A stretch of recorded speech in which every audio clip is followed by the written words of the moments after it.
Здравейте! В това видео ще покажем как да подбираме ключови думи за онлайн магазин за вино.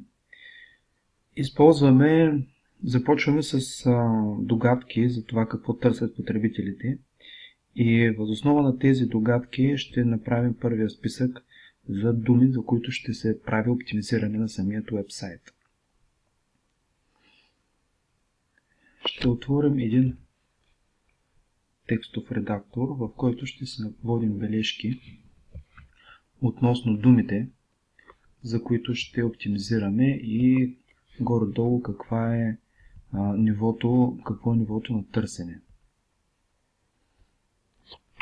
Виждаме, че в ограничения даваме само български, като ще оставим всички езици, даваме само България като географско насочване, но езиците ще оставим всички, тъй като клиенти на този бранд за вина могат да бъдат и руснаци, тъй като в България има доста руснаци, които живеят постоянно, които търсят на руски. Те от чужбина не могат да купят, но от България могат да си купят, живеейки в България.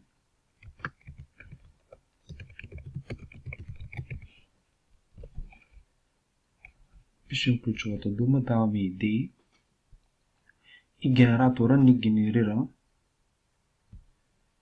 първите предложения.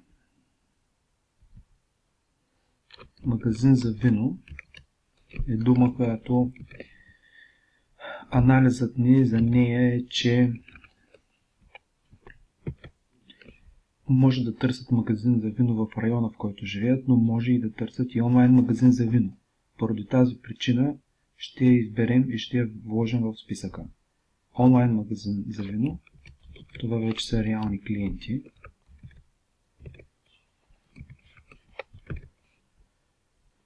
Вино интернет магазин. Това са изключително таргетирана отново дума. Вярно, броя на хората, които го търсят средномесечно е нисък.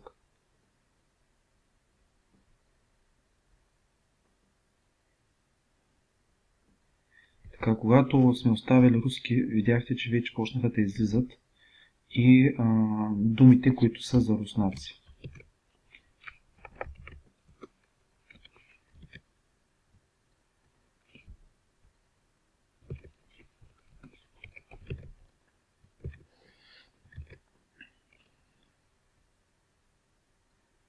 Сега тук виждаме, че тази дума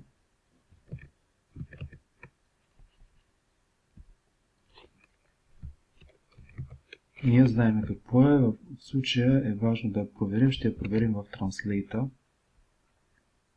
Водка. Не, може да се сетим. Определено тази дума не е в таргет групата.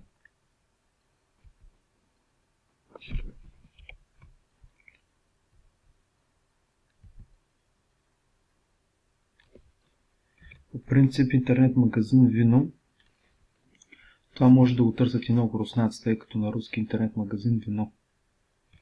Това може и да са руснаци, може и да не са българи, но може и да са българи. При всяко едно положение е дума, която влиза в нашия таргет. Вино купите.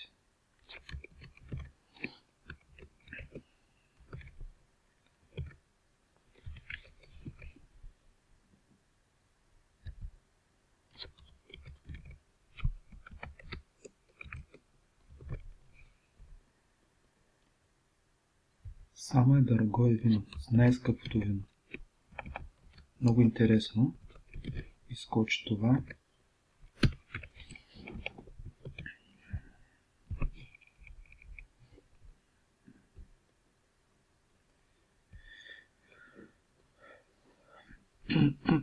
Онлайн магазин. Сега във втората група виждаме, че нямаме думи за вино. Прескачаме.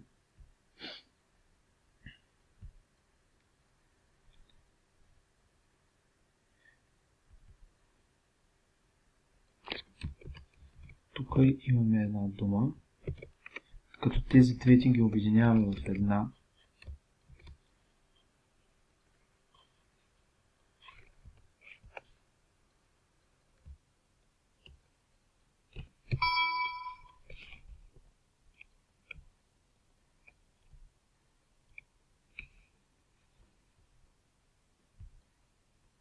Ще продължим така, докато извлечем максимално голям списък от ключови думи.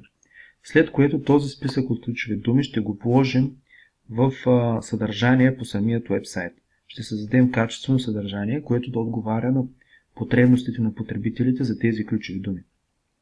Когато в съдържанието, което изработим, вложим тези ключови думи в заглавие на новини в Maxcart или в заглавие на видеоклипове, ще покажем това по-късно, ще видите после резултата колко е мощен в класиране и как всъщност сайта може да се превърне лидер в своята ниша, само благодарение на създаване на качествено съдържание. Но за да създадем съдържание, първо ние трябва да направим много добра прогноза за това какво търсят самите потребители, какво търсят клиентите, колко клиенти го търсят, как точно го изписват, как точно разсъждават, въобще какво търсят. Това е един от най-мощните инструменти, който се използва.